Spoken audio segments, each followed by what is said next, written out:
So you join me in my kitchen. Parts have arrived. I've got, thanks Snoop, got all 6. I don't know if these actually are genuine, but they have genuine on them, so who knows. But the idea is that goes into your box, and these are all switches, I'm guessing, tell the system where the gearbox is, what position it's in or something. So yeah, apparently it's very difficult without ramps. Guess what I don't have? Yep, no ramps, so should be fun. It's also really hot. Right then, let's get underneath the beast. But yeah, everything's so beefy. I mean, even that feels like metal to me. A metal splash shot, which has to come off.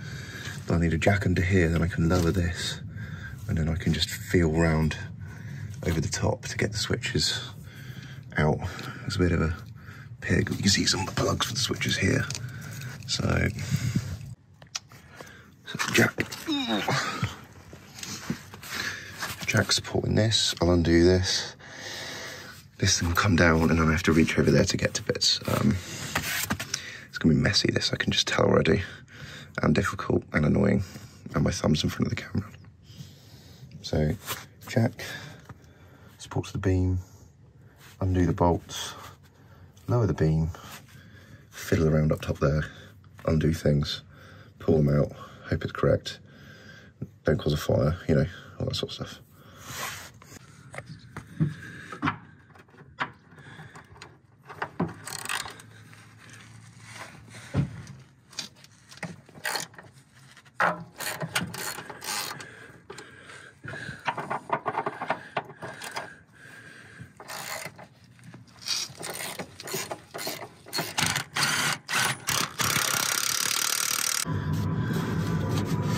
Steady, steady. Oh, Jesus Christ. Was that maxed? Oh, okay. That actually gives you quite a lot of room up here. So let's go in with the camera. There's some switches on top of here somewhere. Well, they're somewhere around here. I can't see right now, but yeah. So first one out, it's a blue one. If you can see, it's blue, and it's got the black plug. So that's this one. I think they're all the same. They're just color coded. But it'd be nice just to keep them all together. I imagine lengths of wires and things also come into play at some point.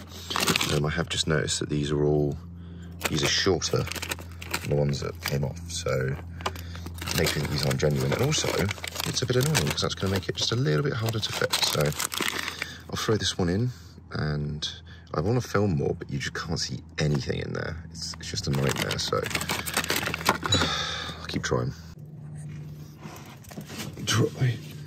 There you go. You see the colour-coded switches, and then there's the one I've taken off right at the back, and I've got 5 more to do. So let's get this on.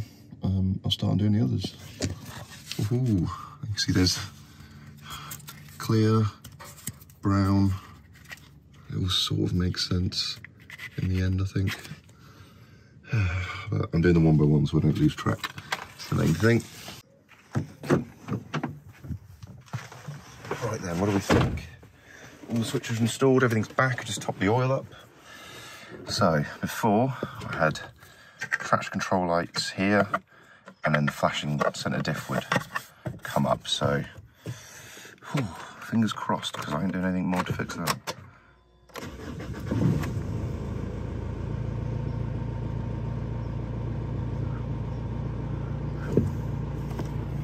Well,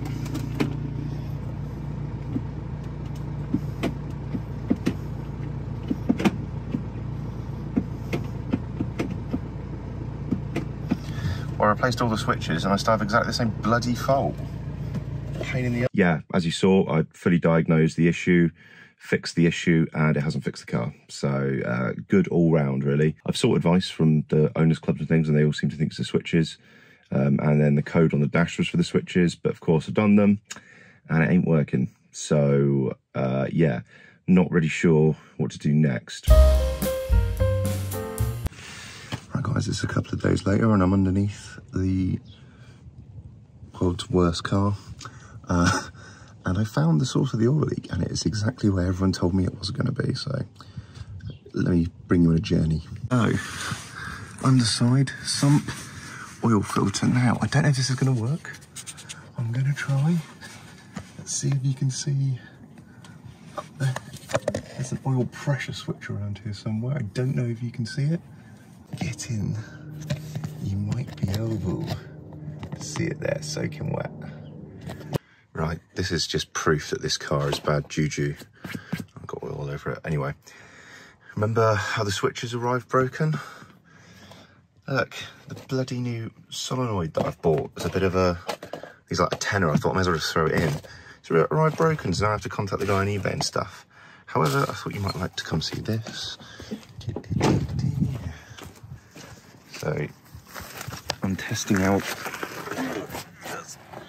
rack systems to see if everything works. And I can say, see, what I'm going to do is I'm going to use this thing here, pump it in, just pluck it on the end there. It's difficult, bear with me. See, when I pump it, that thing's moving, so it's got a bit of lube in there, and that'll knock the diff out. So I'm pretty confident that one's okay. Yeah, so that one pulls the vac to lock it in whatever position it's in. The cable ties everywhere. And that one blows it out. And to be honest, they're both working by the feels of it. So yeah, I don't know.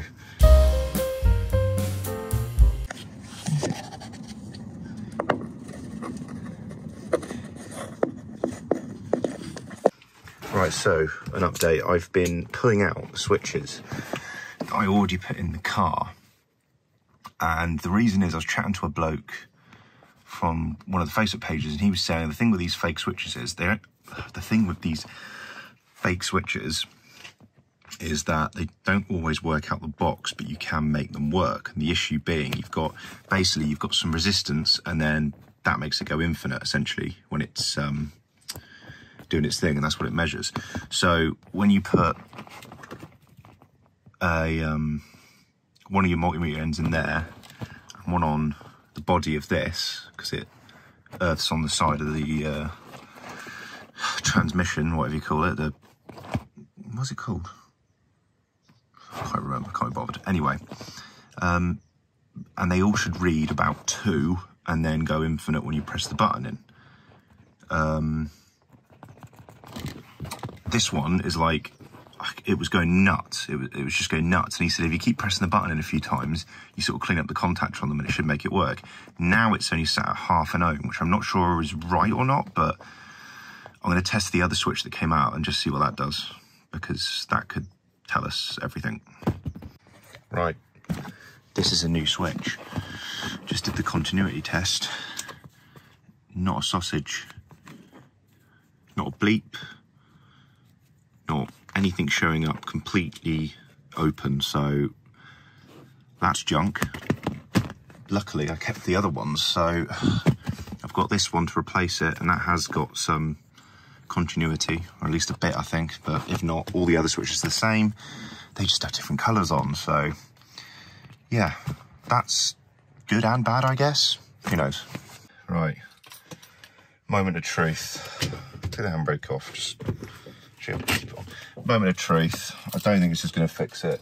That's the Range Rover keys. Right. Don't think it's going to fix it. I really don't. I don't have faith. I didn't last time.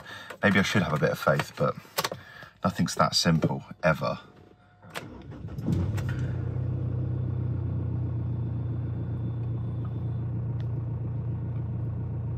Oh my God.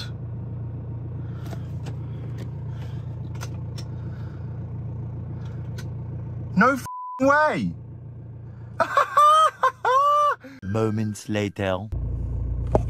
Look. Look. It goes into 2-wheel drive. I can... Oh. Now it's broke.